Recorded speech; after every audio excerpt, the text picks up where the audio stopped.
Kibuloy, nadakip na.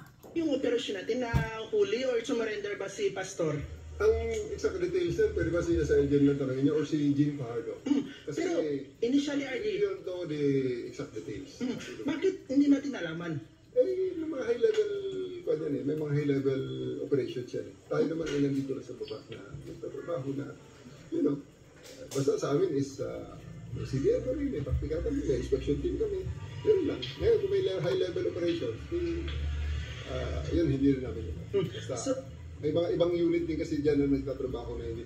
Kaya nga sabi ko sa, right at the very start, sa mga lagi na alipusta sa atin dyan, mga kakausap natin na, this is not just a Pro 11 operation. This is a Masaya si General it's a very high-level operation. Kasi nga, considering na ang tao sa General, bakit hindi mo sagutin kung nahuli or sumuko? Ano ba talaga? Nadakip, sumuko, nahuli, or kusang nagpakita? Anong oras siya clarification surrender o nadakip po? Hindi ko alam ang, sa totoo lang, hindi ko alam ang actual details. Pero, Anong oras po daw, RD? Kung ang indicator nyo kanina, gaya na tinatanong yung aeroplano at saka mga convoy, mga 6 past 6 yun. So, minito siya na-bypass kayo dito? Wala kang alam? Hindi naman sa na-bypass. May mga utos din naman sa amin. We just played our role. We have our roles. No? So, ang role namin is, abangan yun, bantayan yun, at ginawa naman namin. And parang basketball lang yan. Hindi pwede lahat nagsushoot at pumuputos. May mga tao rin ang trabaho din talaga kahit zero putos niya pero hindi mo matawaran ng contribution sa team dahil sila naman taga-depensa. So dito siya nahuli or surrender sa QJC compound sa loob? Nahuli to or surrender kasi hindi maliwanag Continue lang. Kung ako tatanungin, na corner. Kaya sumuko. O diba? Ganun na rin yun. Ay hindi malaman kung nahuli or sumurrender. Ang sagot ko diyan na corner. Kaya sumurrender. Di ba? No choice.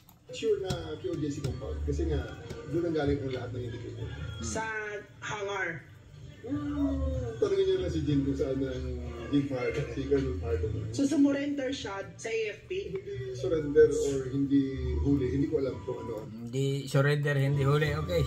Basta't maliwanag si Kibuloy ay nadakip na. Okay. Tukulan, kahit anong pipitin niyo kung Brian, wala akong may sagot sa inyo. Because yun nga lang, as far as I know, ito yung lang talaga. Si spokesman ang nakakaalam ng lahat.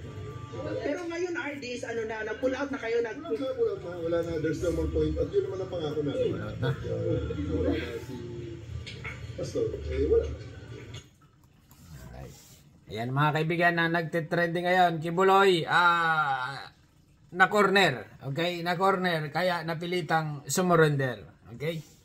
Kasi nga, hindi naman susurrender talaga yan. Kung hindi maku-corner or na corner. Okay? Kaya ang sagot dyan, sumuko or nahuli, pareho. Okay? Hanggang dito na lang. At subscribe my channel. Don't forget, comment. Okay, thank you.